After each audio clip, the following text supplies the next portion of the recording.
बिस्मिल्लाहिर्रहमानिर्रहीम। We were discussing दी, इसमें 3C2 है और 4C3 है, वो पहले हम आइडेंटिफाई कर चुके हैं। अब अगर इसको इस फॉर्म में लिख लेते हैं,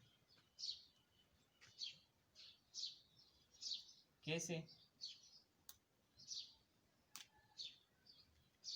देखिए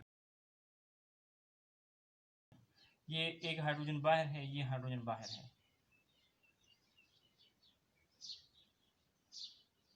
ये हाइड्रोजन 1 और ये दूसरा हाइड्रोजन, ये हाइड्रोजन 2, ये हाइड्रोजन 1, ये हाइड्रोजन 2 जो बाहर की तरफ है, और दो इनसाइड,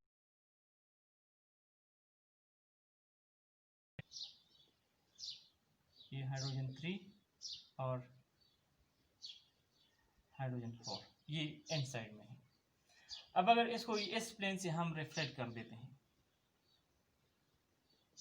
मिरर प्लेन, तो क्या हो जाएगा? कार्बन अपनी जगह पर, ये हाइड्रोजन 1 जो बाहर की तरफ है, ये सिर्फ दूसरी साइड पर आ जाएगा,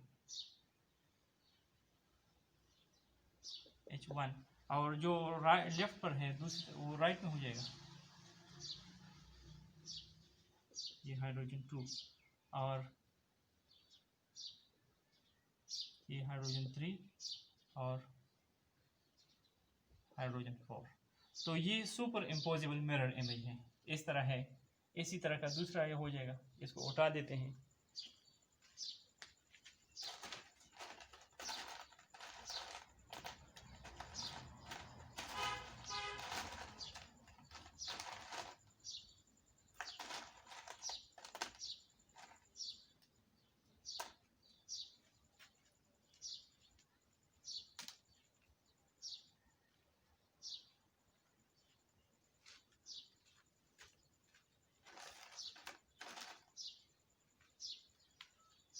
ये इस फॉर्म में है ना, यहाँ पर जब इसका मिरर ऐसा है, इसका मिरर इमेज इस तरह बन जाएगा। अब अगर इसको हम उठा देते हैं तो ये इसके ऊपर सुपर इम्पोजिबल आ जाएगा, कार्बन कार्बन के ऊपर, हाइड्रोजन हाइड्रोजन के ऊपर। या दूसरे अल्फाज में अगर हम इसको यहाँ से काट देते हैं तो इससे दो पार्ट्स बन जाएंगे जो कि एक दूसरे के मिरर इमेज होंगे। तो ये है एक सिमेट्री प्लेन, या दूसरी तरीके से भी हम इसको ले सकते हैं, इस तरह है,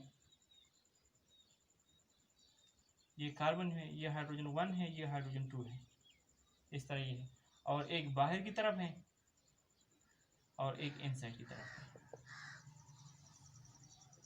3 और 4। यहाँ से हम इसको रिफ्लेक्ट करते हैं तो कार्बन अपनी जगह पर, ये हाइड्रोजन 2 और हाइड्रोजन 1 और यहाँ पर हाइड्रोजन 2 हो जाए, और एक कार्बन बाहर की तरफ, जो बाहर वाला है बाहर ही होगा और जो इनसाइड वाला है वो इनसाइड में रहेगा। यानी इधर से काट देते हैं, यहाँ से काट देते हैं। कैसे काट देते हैं? यानी ये कार्बन 1 और कार्बन 2 के दरमियान बॉन्ड एंगल से इस प्लेन से इसको काटते हैं। ठीक है, इस फॉर्म में है, कार्बन 1 और कार्बन 2 के दरमियान प्लेन में से इसको काट देते हैं ऐसे। तो ये सिमेट्री प्लेन है।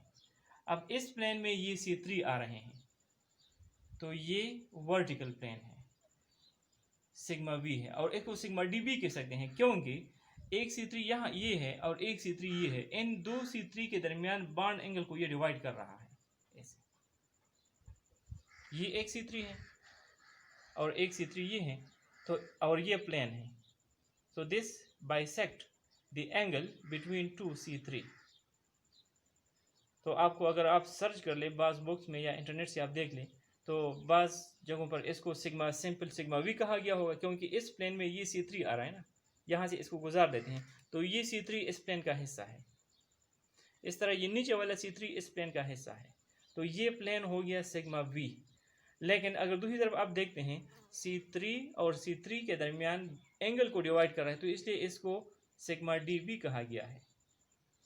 लेकिन चूंकि नीचे साइड पर वो एंगल नहीं है तो इसको सिग्मा वी कहना ज़्यादा बेहतर रहेगा। लेकिन आप अगर सर्च करेंगे तो आपको सिग्मा डी और सिग्मा वी दोनों इसको आप मिल जाएंगे। इससे कोई फ़र्क नहीं पड़ेगा क्योंकि सिग्मा डी भी सिग्मा वी की एक टाइप है, तो इट मेक्स नो डिफरेंस। तो इसका मतलब ये एक प्लेन हो गया। अब इतने कितने प्लेन इसमें पॉसिबल हैं ये देखें। हाइड्रोजन नंबर 1 और हाइड्रोजन नंबर 2 के दरमियान बॉन्ड एंगल को ये डिवाइड कर रहा है। तो बॉन्ड एंगल इसमें कितने हैं? 6 बॉन्ड एंगल हैं जो पहले हमने डिवाइड लिखे थे और फिर उसमें से कुछ काट दिए थे, क्योंकि C2 यहाँ से एक C2 भी है ना, C2 भी इस बॉन्ड एंगल को डिवाइड कर रहा है, लेकिन C2 हमारे पास 6 नहीं बने थे, 3 बने थे, क्योंकि एक C2 एक टाइम में 2 बॉन्ड एंगल को डिवाइड कर रहा है। एक C2 यहाँ से ऊपर से एक बॉन्ड एंगल और यहाँ से ये गुजर रहा है, तो यहाँ से भी एक बॉन्ड एंगल, तो जितने बॉन्ड एंगल है उसके हाफ C2 है। लेकिन इस केस में ये प्लेन सिर्फ एक टाइम में ये दो हाइड्रोजन कार्बन और हाइड्रोजन बॉन्ड एंगल को सिर्फ एक ही डिवाइड कर रहा है, नीचे से तो कोई बॉन्ड एंगल नहीं है। तो लिहाजा जितने बॉन्ड एंगल होंगे उतने ही प्लेन ऑफ सिमेट्री होंगे। तो बॉन्ड एंगल कितने हैं इसमें? 6 बॉन्ड एंगल है, तो इसमें 6 प्लेन्स हैं, 6 प्लेन्स, और ये सिग्मा वी है या सिग्मा डी है। तो ये था प्लेन ऑफ सिमेट्री। इसी तरह अगर आपको कोई स्ट्रक्चर या कोई मॉलिक्यूल दे दिया जाएगा तो आप वो कर सकेंगे। नेक्स्ट हम चलते हैं सेंटर ऑफ इन्वर्जन की तरफ, तो वो फिर नेक्स्ट टाइम करते हैं।